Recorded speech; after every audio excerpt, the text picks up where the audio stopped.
अस्सलामुअलैकुम students of grade 9। हम unit number 3 है ग्रेड 9 फिज़िक्स का, जिसका नाम है डायनेमिक्स, उसको डिस्कस कर रहे थे। लास्ट क्लास में हमने ये डिस्कस किया था कि डायनेमिक्स क्या होती है। तो इसके बारे में हमने पढ़ा था कि डायनेमिक्स जो है बुनियादी तौर पर वो मैकेनिक्स की ब्रांच है, जिसके अंदर हम किसके बारे में पढ़ते हैं, जिसके बारे में हम बेसिकली फोर्स के बारे में पढ़ते हैं। ये वाली बात हम कर चुके थे, ठीक है। उसके बाद फिर हमने न्यूटन के लॉज को डिस्कस किया था कि न्यूटन्स लॉज ऑफ मोशन जो है, Newton's first law, second law and third law, वो क्या होते हैं, ठीक है। ये वाली बात भी हम कर चुके हैं न्यूटन लॉ को।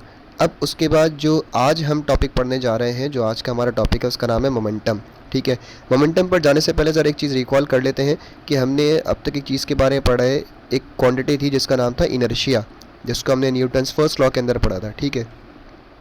ये इनर्शिया क्या था, इस इनर्शिया के बारे में हमने पढ़ा कि मिसाल के तौर पर ये कि कोई ऑब्जेक्ट है, ठीक है, और इसका मास 1 kg है, और फिर कोई और ऑब्जेक्ट है, इसका मास 10 kg है। तो हम देखते हैं कि अगर हम इन दोनों पर सेम अमाउंट की फ़ोर्स लगाते हैं, मिसाल के तौर पर 10 न्यूटन की फ़ोर्स लगाते हैं, तो हम ये ऑब्ज़र्व कर पाते हैं कि जिसका मास कम था वो ज़्यादा दूर तक चला जाता है, यानी ज़्यादा क्या कर जाता है, एक्सेलरेट कर जाता है, ठीक है। जबकि जिस बॉडी का मास ज़्यादा था वो उतना ज़्यादा एक्सेलरेट नहीं कर पाता। तो हमें ये महसूस हुआ कि इसका मतलब ये हुआ कि इन दोनों के अंदर कोई चीज़ ऐसी है जो डिफरेंट है। जब हमने उस चीज़ को स्टडी किया तो हमने फाइंड आउट किया कि इन दोनों का क्या डिफरेंट है, मास डिफरेंट है, ठीक है। अच्छा, मास डिफरेंट होने के साथ इनके अंदर एक प्रॉपर्टी और पैदा हो गई, और उस प्रॉपर्टी का नाम क्या था, इनर्शिया। यानी मास जिसका ज़्यादा होगा उसके पास ज़्यादा इनर्शिया होगा, ठीक है, और जिसका मास कम होगा उसका इनर्शिया कम होगा। तो हमने ये डिस्कस किया कि मास ज़्यादा होने से अगर एक प्रॉपर्टी डेवलप हो जाती है, इनर्शिया, तो वो प्रॉपर्टी करती क्या है, ठीक है ना। तो हमने पढ़ा कि भाई इनर्शिया अगर बॉडी का बढ़ जाता है तो उससे होता ये है कि वो उसकी इनर्शिया बेसिकली है क्या, इनर्शिया एक टेंडेंसी है बॉडी की कि जिसकी वजह से वो चेंज ऑफ स्टेट के खिलाफ रेजिस्ट कर सकता है। यानी क्या मतलब, वो इस बात का मतलब ये हुआ कि भाई जिसके पास मास ज़्यादा उसको हिलाना उतना ही मुश्किल काम है। यानी अगर आप इसको धक्का देते हैं, इस पर फोर्स अप्लाई करते हैं, और फिर आप इस वाली बॉडी पर फोर्स अप्लाई करते हैं, तो जिसका मास ज़्यादा होता है वो ज़्यादा रेजिस्ट कर पाता है अपने चेंज ऑफ स्टेट के खिलाफ। यानी वो नहीं बदलना चाहता अपनी हालत को, ठीक है ना। तो अगर रेस्ट में है तो वो रेस्ट में रहना पसंद करेगा, और अगर मोशन में है, यूनिफॉर्म मोशन के अंदर है, तो फिर वो उसी स्टेट के अंदर रहना पसंद करेगा। तो अगर कोई भी बॉडी ऐसे बिहेव करती है तो उसके अंदर क्या पाया जा रहा है, इनर्शिया पाया जा रहा है। यहाँ तक बात हमारी कंप्लीट हो गई थी न्यूटन फर्स्ट लॉ के अकॉर्डिंग, ठीक है। अब जो चीज़ आज हम पढ़ने जा रहे हैं उसका नाम है मोमेंटम। अच्छा, मोमेंटम क्या होता है, मोमेंटम की डेफिनेशन क्या है, वगैरह वगैरह। तो इस पर जाने से पहले एक सवाल है। हम ये देखते हैं कि हमारे नेचर के अंदर जब कोई बॉडी मूव कर रही है तो उस चलने वाली बॉडी को अगर हम रोकना चाहते हैं तो हमें फोर्स अप्लाई करना पड़ती है। मिसाल के तौर पर ये कि आपकी तरफ जो है वो एक ये बॉल बढ़ रही है, ठीक है, जिसका मास 1 kg है, और फिर एक और बॉल है कि जिसका मास कोई 100 kg के आसपास है, ठीक है। अब ये दोनों जो है वो इन दी स्टेट ऑफ मोशन है, यानी किसी रफ्तार के साथ आपकी तरफ बढ़ रही हैं। तो आप ये देखते हैं कि हम अगर रोकना चाहें, ठीक है, यानी ये जो बंदा यहाँ पर मौजूद है अगर ये रोकना चाहे तो इसके लिए किस ऑब्जेक्ट को रोकना आसान होगा। तो हमारे जहन में आता है कि यार जिसका मास ज़्यादा होगा उसको रोकना मुश्किल काम है, और जिसका मास कम होगा उसको रोकना आसान काम है। तो इसका मतलब ये हुआ कि 1 kg वाली बॉल को ईजिली स्टॉप कर लेगा, इसको रोकना आसान काम है इसके लिए, ठीक है ना, एज़ कम्पेयर टू 100 kg वाले मास के। अब यही चीज़ हमने इसको देखा, हमने का इसका मतलब ये हुआ कि जिस बॉडी के पास मास ज़्यादा होता है, ठीक है, उसको स्टॉप करना हमारे लिए मुश्किल काम हो जाता है, ठीक है। ये वाली डेफिनेशन हमारी बन गई। लेकिन अगर हम बुलेट की एग्जांपल लें तो बुलेट का मास तो बहुत कम है, तो बुलेट अगर आपकी तरफ बढ़ती है तो आप उसको क्यों नहीं रोक पाते। तो इसका मतलब ये हुआ कि इसके अंदर कोई और चीज़ भी है जो काम करती है यहाँ पे। तो समझना पड़ेगा कि अगर कोई body in the state of motion है तो उसके अंदर ऐसी कौन सी प्रॉपर्टी डेवलप हो जाती है जिसकी वजह से उसको रोकना मुश्किल काम हो जाता है। तो हमने देखा कि मिसाल के तौर पर अगर 1 kg और 100 kg की बॉल्स आपकी तरफ बढ़ रही हैं तो 1 kg वाली को रोकना आसान काम है, जबकि एज़ कम्पेयर टू 100 kg वाली के। इसका मतलब ये हुआ कि मास एक ऐसी चीज़ है कि जिसकी वजह से यहाँ पर जो डिफरेंस है वो पैदा हो रहा है, ठीक है। अब एक और बात करते हैं, एक और बात ये करते हैं कि अगर ये दोनों 1 kg की बॉल्स हैं जो आपकी तरफ बढ़ रही हैं, ठीक है, और एक की रफ्तार जो है वो मिसाल के तौर पर 10 मीटर पर सेकेंड है, और दूसरी की जो रफ्तार है वो मान लें 1000 मीटर पर सेकेंड है। तो अब किस वाले ऑब्जेक्ट को रोकना आसान काम है, तो अभी भी उस ऑब्जेक्ट को रोकना आसान काम है कि जिसकी स्पीड कम है, जिसकी रफ्तार कम है। यानी समझ में ये आया कि वो जो इतनी छोटी सी बुलेट हमारी तरफ बढ़ती है तो उसको रोकना मुश्किल काम क्यों है, क्योंकि उसका मास ज़्यादा नहीं है, इस वजह से नहीं, बल्कि उसकी वेलोसिटी ज़्यादा है, ठीक है। तो यानी समझ में आया कि दो चीज़ें ऐसी हैं कि जो आपस में मिलकर के एक नई क्वांटिटी को डेवलप करती हैं, ठीक है।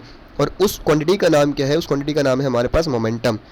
क्या समझ में आई बात। मिसाल के तौर पर इसकी एक और मिसाल हमारे पास बन सकती है कि मान लें कि आपके पास आपके सामने एक ट्रक आ रहा है, ठीक है, और एक साइकिल आ रही है। फॉर एग्जांपल एक साइकिल आपकी तरफ बढ़ रही है और एक ट्रक आपकी तरफ बढ़ रहा है। तो इन दोनों में से किसको रोकना आसान काम है? तो ज़ाहिर है साइकिल को रोकना आसान काम है, ठीक है। क्यों? साइकिल का मास क्या है? कम।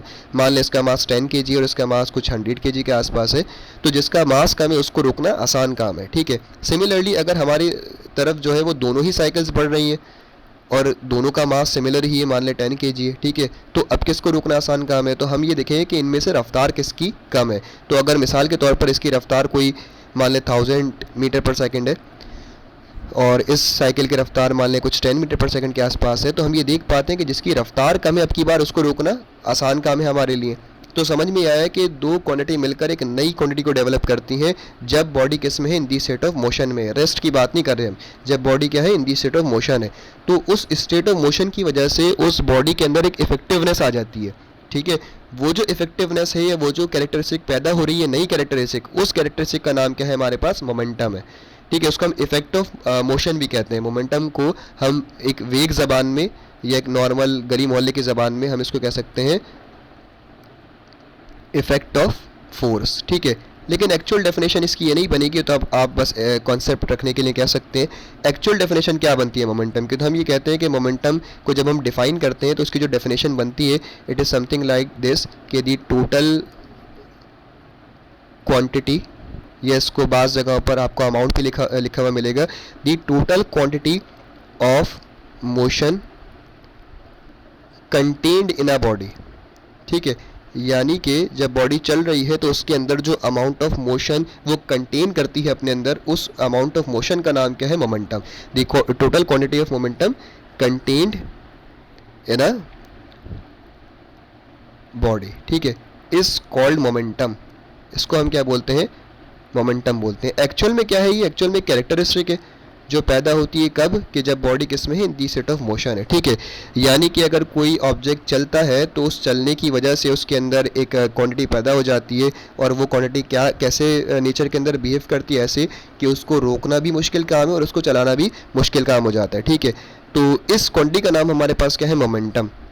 इसको नॉर्मली आप ऐसे भी डिफाइन करते हैं कि the product of mass and velocity, ठीक है। लेकिन एक्चुअल जो डेफिनेशन है पर्टिकुलर वो क्या है? दी total quantity of motion contained in a body is called momentum, ठीक है।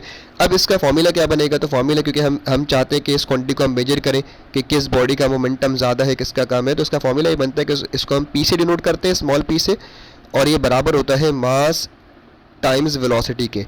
यानी मास और वेलोसिटी का क्या है? ये प्रोडक्ट है। समझ में ही आया कि मोमेंटम फिर दो क्वांटिटी पर डिपेंड करता है, एक तो डायरेक्टली प्रोपोर्शनल है किसके? मास के, और दूसरा डायरेक्टली प्रोपोर्शनल है किसके?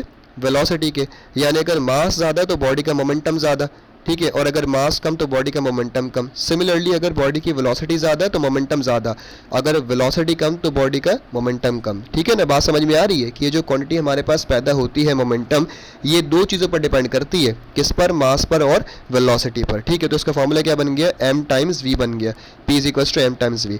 अच्छा, ये इसका जो ऐसा यूनिट बनेगा वो क्या बनेगा?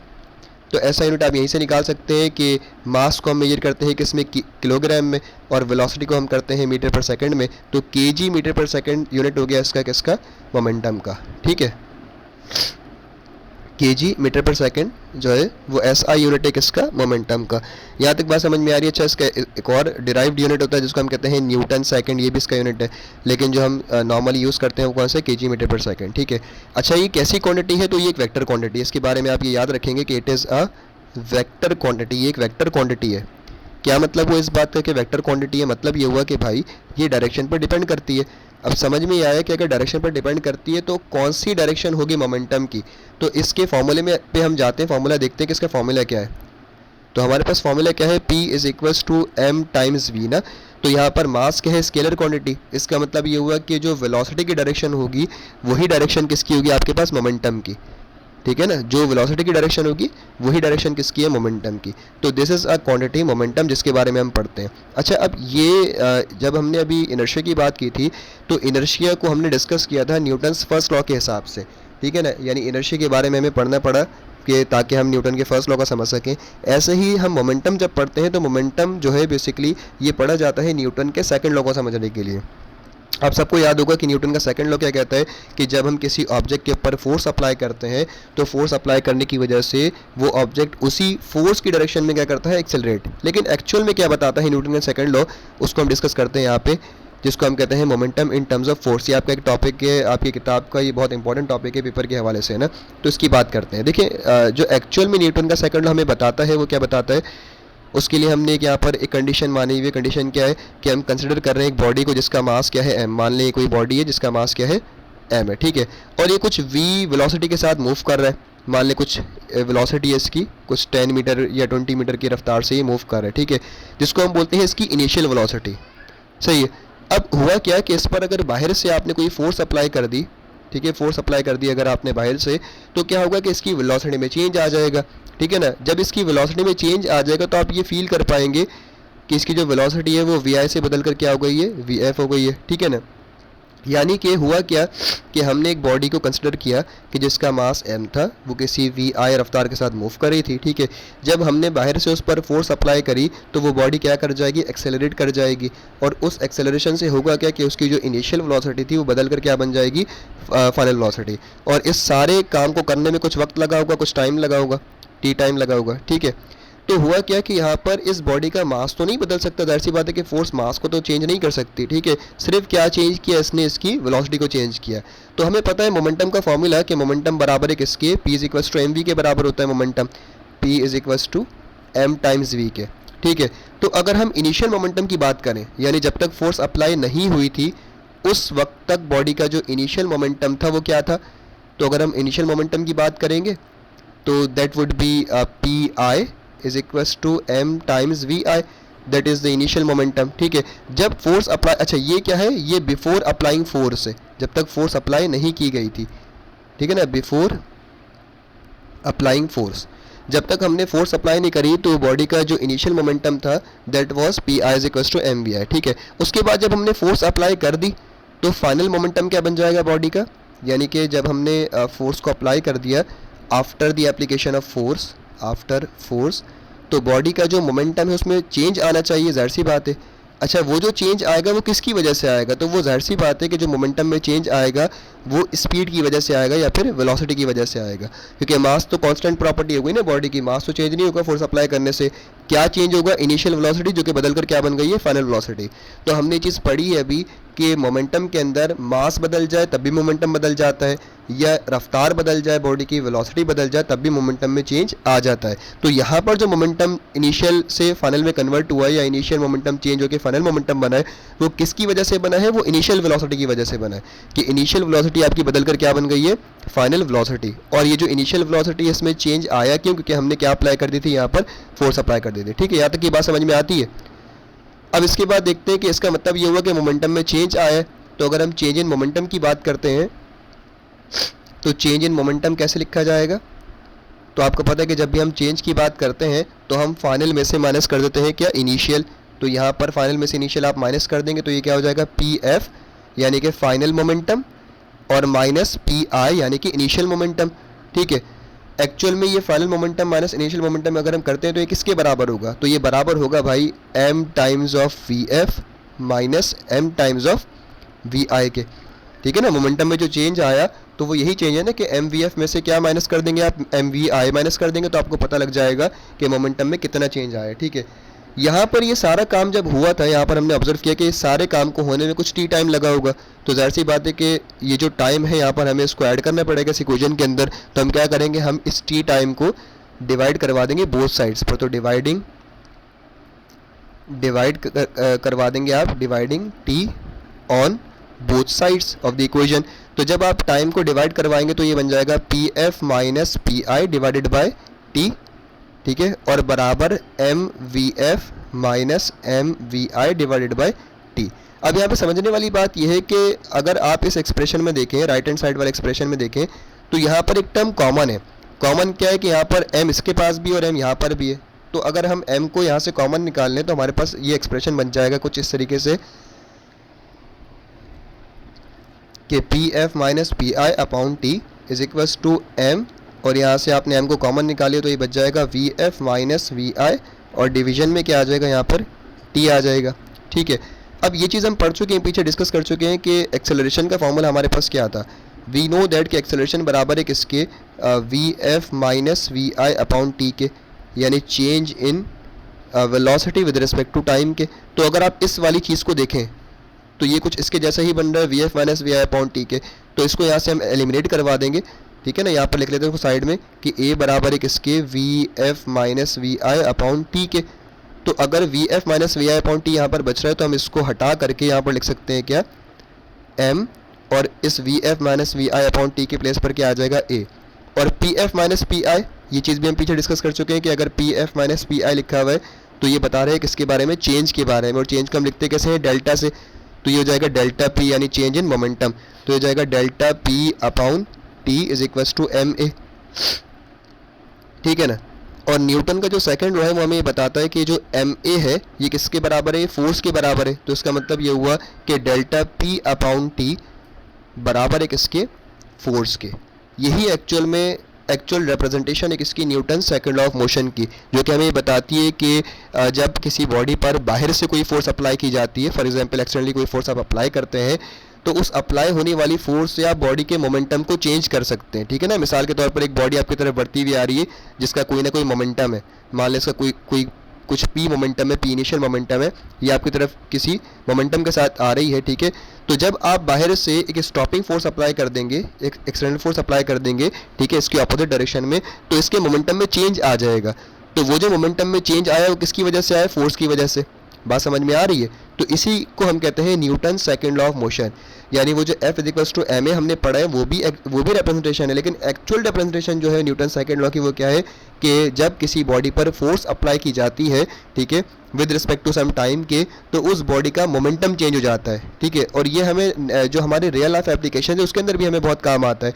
इसके लिए हमने सेफ्टी डिवाइसेस बनाई हुई है बहुत सारी, कि जैसे हेलमेट वगैरह की आप मिसाल ले लें, कि जब हम हेलमेट की बात करते हैं तो हेलमेट हम क्यों पहनते हैं, उसकी वजह ये होती है कि जब आपका कोई एक्सीडेंट होता है, कोई हादसा वगैरह होता है, ठीक है, तो उसमें जैसे मिसाल के तौर पर जब आप किसी तेज़ रफ्तार बाइक पर जा रहे हैं तो आपकी बॉडी का मास है, ठीक है, और वो मास किसी वी वेलोसिटी के साथ आगे की तरफ जा रहा है, यानी आपकी बॉडी का एक मोमेंटम है, ठीक है। अब इस मोमेंटम पर जब आप कोई हादसा होता है, आप गिरते हैं, तो अचानक मोमेंटम में चेंज आता है। तो हेलमेट आपको सेव करता है कि कुछ टी टाइम के अंदर जो आप पर अप्लाई होने वाली फोर्स है उसका इम्पैक्ट कम हो जाता है, रिजल्ट कम हो जाता है। यही वजह है कि जो गाड़ियाँ होती हैं, कार्स वगैरह, उसके आगे बम्पर लगे हुए होते हैं, ठीक है ना। अब तो खैर ये बम्पर इस क्वालिटी के नहीं आते हैं, लेकिन पहले ये बम्पर ऐसे लगाए जाते थे कि जब ये गाड़ी जो कि एक वी वेलोसिटी के साथ जा रही है, किसी तेज रफ्तार के साथ जा रही है और उसका कुछ ना कुछ मोमेंटम है, तो जब ये किसी दीवार के साथ टकराएगी तो ये जो शॉक एब्जॉर्बर कह लें उसको, या फिर इसको बम्पर कह लें आप, ये उस गाड़ी को सेव रखेगा। क्यों कि जब ये टकराएगी तो टकराते समय उस टी टाइम के अंदर इस पर लगने वाली जो फोर्स है उसका इम्पैक्ट गाड़ी को नहीं फील होगा, यानी ये जो बम्पर है ये उस फोर्स को बर्दाश्त कर लेगा, यानी जो मोमेंटम में चेंज आ रहा है विद रिस्पेक्ट टू टाइम, ठीक है, उस फोर्स के अप्लाई होने की वजह से उससे आपकी ये गाड़ी महफूज रहेगी। तो इसी तरीके से हमने बहुत सारी सेफ्टी डिवाइसेस बनाई हैं। तो ये आज का हमारा टॉपिक था मोमेंटम और momentum in terms of force. उम्मीद है समझ में आ गया होगा। कोई बात समझ में नहीं आई हो तो आप कमेंट बॉक्स में पूछ सकते हैं। Thank you so much.